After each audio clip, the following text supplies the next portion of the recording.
YouTuber मौसी की कहानियों में आप सबका स्वागत है। हम सुन रहे हैं Harry Potter and chamber of secrets और अभी तक हमने सुना कि हैरी को सभी लोग नाग शक्ति का वारिस मानने लगते हैं और ये सोचने लगते हैं कि मगलू बच्चों पर जो हमले हो रहे हैं वो हैरी ही कर रहा है। अब आगे की कहानी सुनते हैं।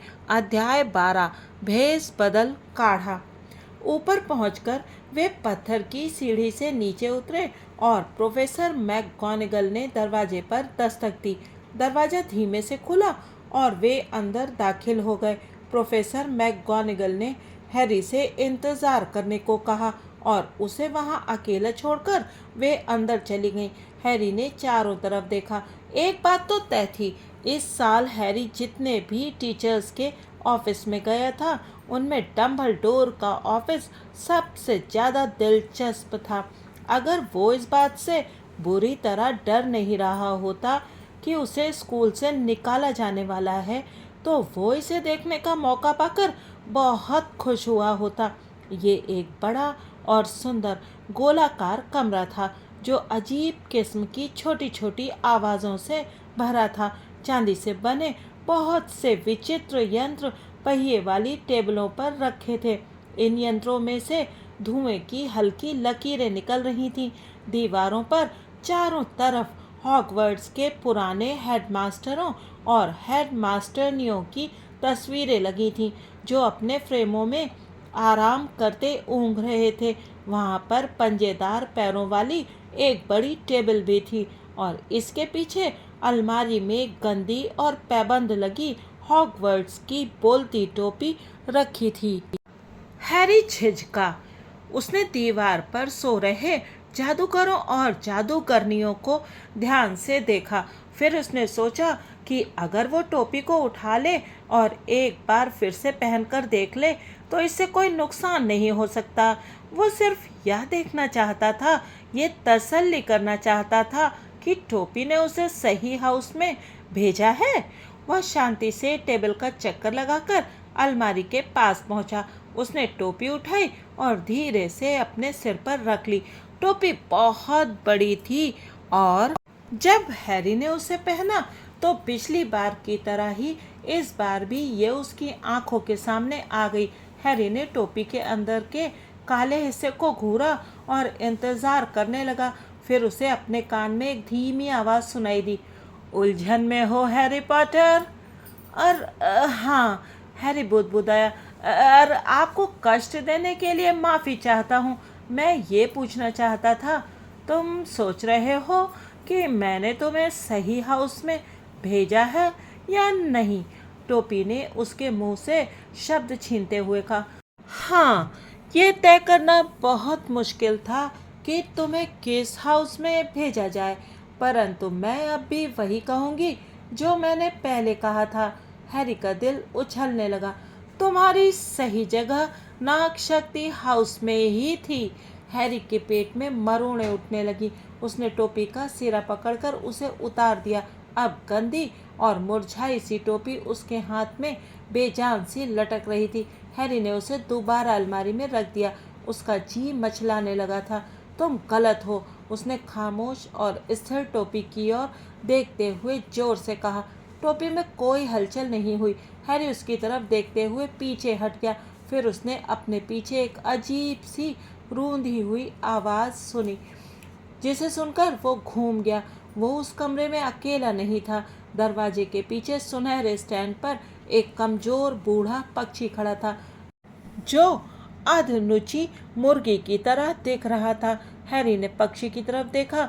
पक्षी ने भी उसकी तरफ दर्द भरे अंदाज में देखा और एक बार फिर रूंधी हुई आवाज़ निकाली। हैरी सोच रहा था कि पक्षी बहुत बीमार दिख रहा था। उसकी आंखें बेजान थीं और हैरी के देखते ही देखते उसकी पूंछ से दो और पंख निकलकर गिर गए। हैरी के मन में ये विचार आया कि अब होने को बस यही बाकी रह गया है कि जब वो डम्बलडोर के ऑफिस में अकेला हो उसी समय डम्बलडोर का पालतू पक्षी मर जाए। तभी उसने देखा कि पक्षी के चारों तरफ आग की लपटें उठने लगी। हैरी सदमे से चीखा और टेबल की तरफ भागा। उसने हड़बड़ी में चारों तरफ देखा, शायद उसे कहीं पानी का गिलास दिख जाए, पर उसे पानी नहीं दिखा। इस दौरान पक्षी आग का गोला बन चुका था। पक्षी जोर से चीखा और अगले ही पल वहां कुछ नहीं था। हैरी को बस फर्श पर राख का सुलगता हुआ ढेर ही नजर आ रहा था। ऑफिस का दरवाज़ा खुला और डंबलडोर अंदर आए। वे बहुत गंभीर दिख रहे थे। प्रोफेसर, हैरी ने तेजी से सांस खींचते हुए कहा, आपका पक्षी, मैं कुछ नहीं कर सका, उसमें न जाने कैसे आग लग गई। हैरी को ये देखकर आश्चर्य हुआ कि डंबलडोर मुस्कुरा रहे थे। समय भी तो हो गया था, वे बोले। वो कुछ दिनों से भयानक दिखने लगा था। मैं उससे कह रहा था कि वो ये काम कर ले। हैरी के चेहरे पर स्तब्ध भाव को देखकर वे धीरे से हंसे। ज्वाला एक फीनिक्स है हैरी। जब फीनिक्स के मरने का समय आता है तो वो खुद में आग लगा लेता है और अपनी राख से दोबारा पैदा होता है। उस तरफ देखो। हैरी ने समय रहते देखा कि राख में से एक छोटे और छुरीदार नवजात पक्षी का सिर निकल रहा था। ये भी पुराने पक्षी जितना ही बदसूरत दिख रहा था। अफसोस की बात है कि तुमने उसे उसके जलने के दिन देखा, डंबलडोर ने अपनी टेबल के पीछे बैठते हुए कहा। ज्यादातर समय वो सचमुच बहुत सुंदर होता है। अद्भुत लाल और सुनहरे पंख वाला फेनिक्स बहुत ही दिलचस्प जीव होते हैं।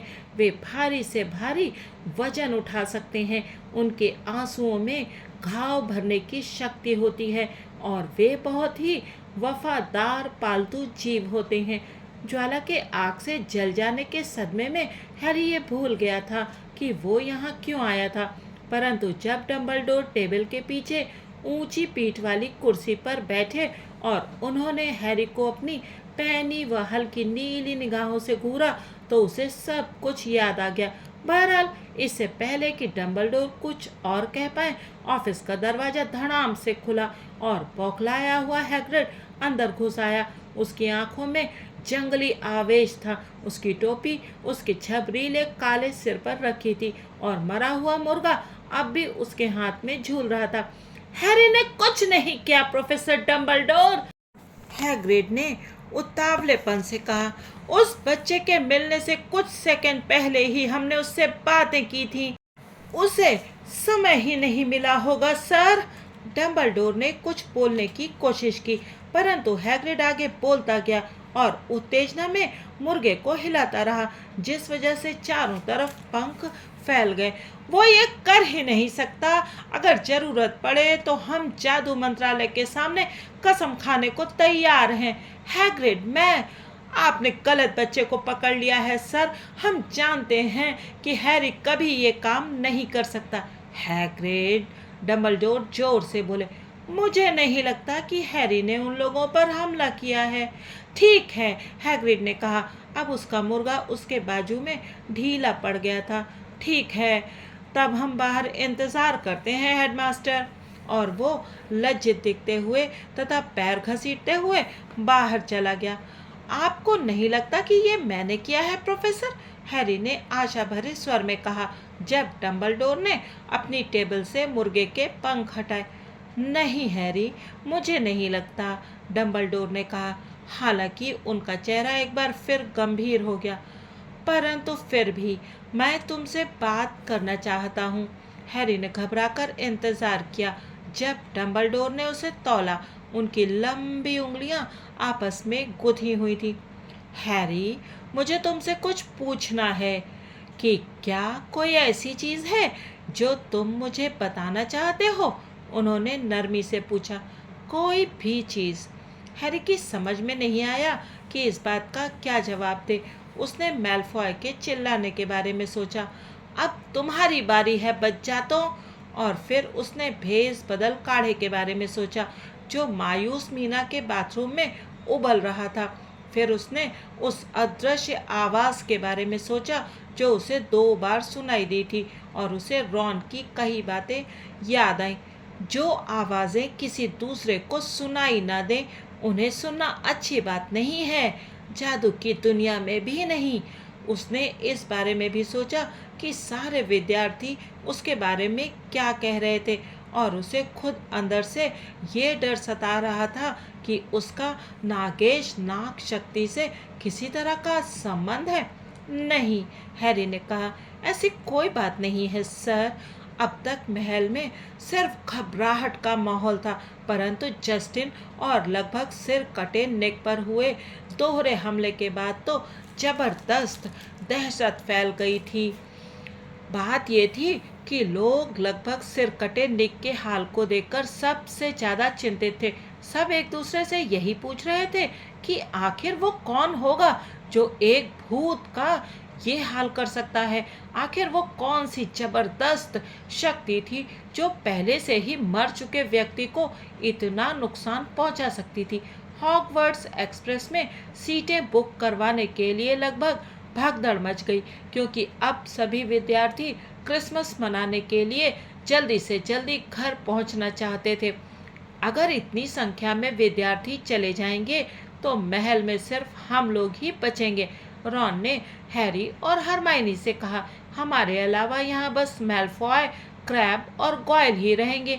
हमारी ये छुट्टियाँ कितनी मज़ेदार गुजरने वाली हैं। क्रैब और गॉयल हमेशा वही करते थे जो मैलफॉय करता था, इसीलिए उन्होंने भी छुट्टियों में रुकने वालों की सूची पर दस्तखत कर दिए थे। परंतु हैरी इस बात से खुश था कि ज़्यादातर विद्यार्थी घर जा रहे थे। वो ये देखते देखते तंग आ गया था कि लोग गलियारों में उससे बचकर निकलते थे, जैसे उसके जहरीले दांत निकलने वाले हों या वो जहर उगलने वाला हो। उसके पास से गुजरते समय विद्यार्थी जिस तरह बुदबुदाते थे, इशारा करते थे और फुफकारने की नकल करते थे, उससे वो उकता चुका था। बहरहाल फ्रेड और जॉर्ज को ये बहुत ही मज़ेदार लगता था। वो गलियारों में हैरी से आगे चलते थे और ये चिल्लाते जाते थे, नाग शक्ति के वारिस के लिए रास्ता छोड़ो। सचमुच बुरा शैतानी जादूगर आ रहा है। पर्सी को उनकी ये हरकत कतई पसंद नहीं आई। उसने रूखेपन से कहा, यह हंसने की बात नहीं है। फ्रेड बोला, अरे रास्ते से हटो पर्सी, हैरी अभी जल्दी में है। जॉर्ज ने किलकारी भरते हुए कहा, हाँ, वो रहस्यमयी तहखाने में अपने जहरीले सेवक के साथ चाय पीने जा रहा है। चीनी को भी ये मजाक पसंद नहीं आया। जब फ्रेड हैरी से चिल्लाकर पूछता था कि अब वो किस पर हमला करने की योजना बना रहा था, या जब जॉर्ज ये अभिनय करता था कि वो लहसुन की एक बड़ी कली से हैरी को दूर भगा रहा है, तो जिनी हर बार बिलखते हुए कहती थी, अरे ऐसा मत करो। हैरी को इससे कोई फर्क नहीं पड़ा, बल्कि उसे अच्छा लगा कि कम से कम फ्रेड और जॉर्ज को तो ये विचार मूर्खतापूर्ण लगता था कि हैरी नाग शक्ति का वारिस हो सकता है, परंतु उनकी मस्खरी से ड्रैको मैलफॉय उत्तेजित हो जाता था। जब वो उन्हें इस तरह की हरकतें करते देखता था तो हर बार वो बुरा सा मुंह बना लेता था। रॉन ने समझदारी से कहा, ऐसा इसलिए है क्योंकि वो ये कहने के लिए उतावला हो रहा है कि नाग शक्ति का वारिस वही है। तुम तो जानते ही हो कि कोई उसे किसी भी चीज़ में हरा दे तो वो चिढ़ जाता है। उसे इस बात से बहुत तकलीफ हो रही होगी कि उसके घिनौने काम का सारा श्रेय तुम्हें मिल रहा है। ये ज़्यादा लंबे समय तक नहीं चलेगा। हरमाइनी ने संतुष्टि भरे स्वर में कहा, भेष बदल काढ़ा लगभग तैयार है। हम उससे किसी भी दिन सच्चाई उगलवा लेंगे। आखिरकार वो सत्र समाप्त हो गया और महल में खामोशी छा गई, जो जमीन पर जमी बर्फ की तरह ही गहरी थी। इस खामोशी में हैरी को उदासी के बजाय शांति का एहसास हुआ। उसे ये बहुत सुखद लग रहा था कि अब गरुड़ द्वार हाउस पर उसका, हरमाइनी और वीजली बंधुओं का कब्जा था। अब वे हल्ला मचाते हुए एक्सप्लोडिंग स्नेप खेल सकते थे और इससे किसी को भी कष्ट नहीं होता था, और अब वे खुलकर युद्ध कला का अभ्यास भी कर सकते थे। फ्रेड, जॉर्ज और जिनी स्कूल में इसीलिए रुक गए थे क्योंकि वे अपने माता पिता के साथ विल से मिलने के लिए मिस्र नहीं जाना चाहते थे। पर्सी को उनका बचकाना व्यवहार पसंद नहीं था, इसीलिए वो गरुड़ द्वार के हॉल में ज़्यादा देर नहीं ठहरता था। वो पहले ही शान झाड़ते हुए उन्हें बता चुका था कि वो क्रिसमस की छुट्टियों में सिर्फ इसलिए रुका था क्योंकि प्रीफेक्ट के रूप में ये उसका कर्तव्य था कि वो इस मुश्किल समय में अपने शिक्षकों की मदद करे। क्रिसमस की सुबह ठंडी और सफ़ेद थी। हैरी और रॉन अपने कमरे में अकेले बचे थे। वे चैन से सो रहे थे, परंतु हरमाइनी ने आकर उन्हें बहुत जल्दी उठा दिया। हरमाइनी पूरी तरह तैयार होकर उनके कमरे में आ चुकी थी और उसके हाथ में उन दोनों के लिए तोहफे थे। जागो, वो खिड़की के पर्दे खींचते हुए जोर से बोली। हरमाइनी, तुम्हें यहाँ नहीं होना चाहिए, रॉन ने अपनी आंखों को अंदर आती रोशनी से बचाते हुए कहा। क्रिसमस की बधाई, हरमाइनी ने उसकी तरफ उसका तोहफा उछालते हुए कहा। मैं लगभग 1 घंटे पहले जाग गई थी और मैं काढ़े में थोड़े से पतंगे और डाल चुकी हूँ। अब काढ़ा पूरी तरह तैयार है। हैरी उठकर बैठ गया। अचानक उसकी आंखों की नींद उड़ गई थी। क्या तुम्हें विश्वास है? बिल्कुल, हरमाइनी ने कहा। उसने स्क्रैबर्स चूहे को हटाया ताकि वो हैरी के बिस्तर के कोने पर बैठ सके। अगर हमें ये काम करना है तो मैं यही कहूँगी कि हमें इसे आज रात को ही कर देना चाहिए। उसी पल हेडविग पंख फड़फड़ाते हुए कमरे में आई। उसकी चोंच में एक बहुत छोटा पैकेट था। जब वो उसके बिस्तर पर उतरी तो हैरी खुश होकर बोला, हेलो, तो अब तुम मुझसे दोबारा बोलने लगी हो। हेडविग ने प्यार भरे अंदाज में हैरी का कान कुतरा। जो तोहफा हेडविग लाई थी उसकी तुलना में हैरी को हेडविग के प्रेम का ये तोहफा ज़्यादा पसंद आया। वो डर्सली दंपति का तोहफा लाई थी, जिन्होंने हैरी को एक टूथपिक भेजी थी और एक चिट्ठी भी जिसमें लिखा था कि क्या वह गर्मी की छुट्टियों में भी हॉगवर्ट्स में रुक सकता है। हैरी के क्रिसमस के बाकी तोहफे इससे ज़्यादा संतोषजनक थे। हैग्रिड ने उसे ट्रिकल टॉफ़ी का एक बड़ा टिन भेजा था, जिसे हैरी ने खाने से पहले आग में नरम करने का फैसला किया। रॉन ने उसे फ्लाइंग विद द कैनन्स किताब दी थी, जिसमें उसकी प्रिय क्विडिच टीम के बारे में रोचक तथ्य थे, और हरमाइनी ने उसके लिए बाज के पंख वाली एक बेहतरीन कलम खरीदी थी। हैरी ने आखिरी तोहफे को खोला।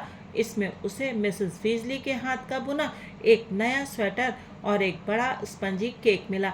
उसने अपराध बोध के एक नए एहसास के साथ उनका भेजा कार्ड रखा।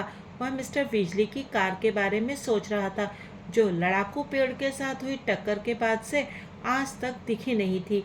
वो नियमों को तोड़ने की उस योजना के बारे में भी सोच रहा था जो उसने और रॉन ने बनाई थी।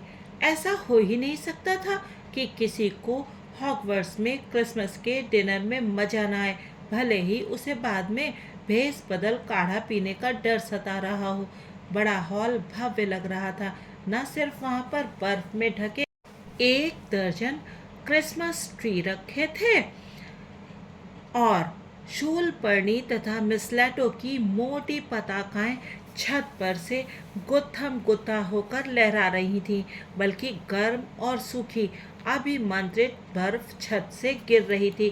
डंबलडोर ने उन्हें अपने कुछ प्रिय गीत सुनाए। हैग्रिड अंडे के कॉकटेल का हर गिलास पीने के बाद और ज़्यादा ऊंची आवाज़ में बोल रहा था।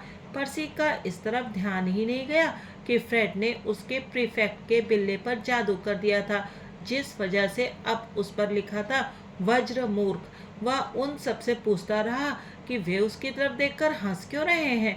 हैरी को इस बात की परवाह भी नहीं थी कि नाग शक्ति की टेबल से ड्रैको मैल्फॉय जोर से उसके नए स्वेटर के बारे में व्यंग्यात्मक टिप्पणियां कर रहा था। हैरी ने सोचा, अगर किस्मत अच्छी रही तो कुछ ही घंटों में मैल्फॉय की हवा निकल जाएगी।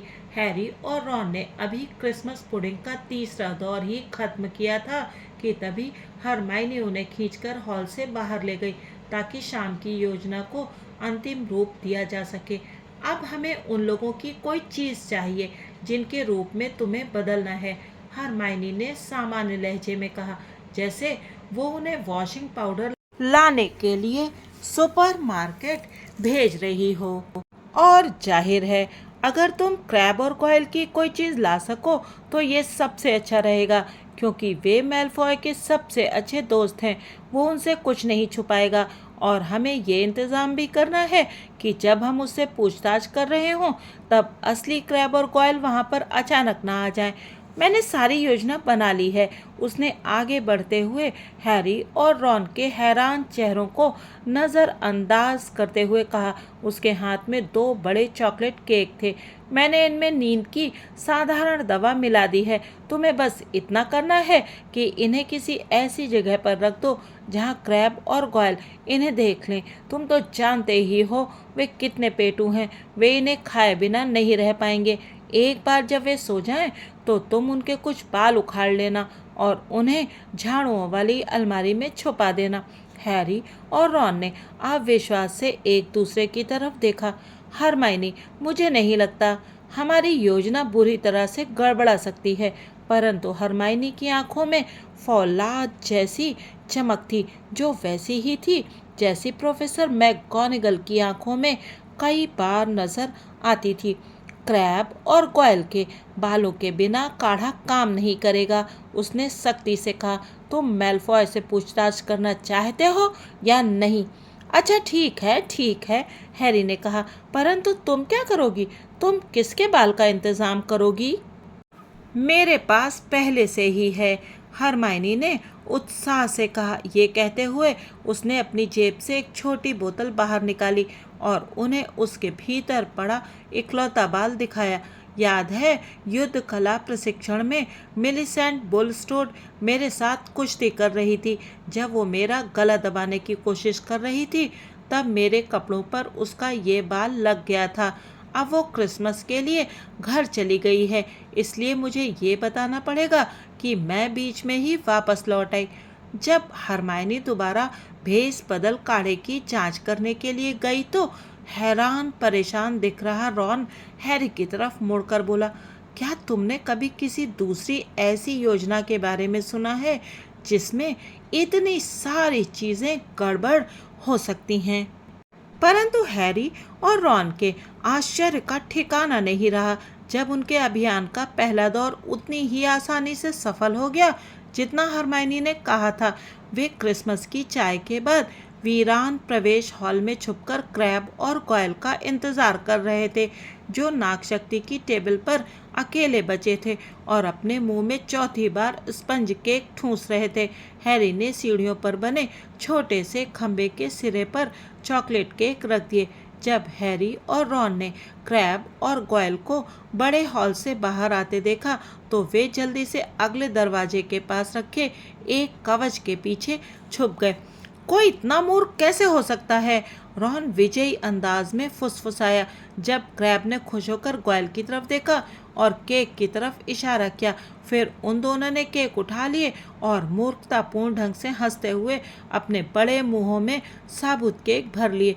कुछ समय तक तो वे चटखारे लेकर केक का स्वाद लेते रहे और उनके चेहरे पर उल्लास के भाव नजर आए। फिर चेहरे के भाव बदले और फिर वे दोनों फर्श पर पीछे की तरफ लुढ़क गए। सबसे मुश्किल काम था उन्हें हॉल के दूसरे सिरे पर रखी अलमारी में छुपाना। एक बार जब उन दोनों को बाल्टियों और झाड़ुओं के बीच सुरक्षित तरीके से छुपा दिया गया तो हैरी ने गॉयल के माथे से 2 बाल उखाड़ लिए और रॉन ने क्रैब के कुछ बाल खींच लिए। उन्होंने क्रैब और गॉयल के जूते भी उठा लिए, क्योंकि उनके अपने जूते क्रैब और गॉयल के पैरों के हिसाब से बहुत छोटे थे। उन्होंने जो किया था उस पर हैरान होते हुए वे भागकर मायूस मीना के बाथरूम की तरफ गए। आज इन तीनों को यहीं पर छोड़ देते हैं। आगे की कहानी में जानेंगे कि भेस बदल काढ़ा पीने के बाद उन तीनों का क्या हाल हुआ और क्या उन्हें पता चल पाया कि नाग शक्ति का असली वारिस कौन है। तो बने रहिए यूट्यूबर मौसी की कहानियों के साथ। Thanks for watching.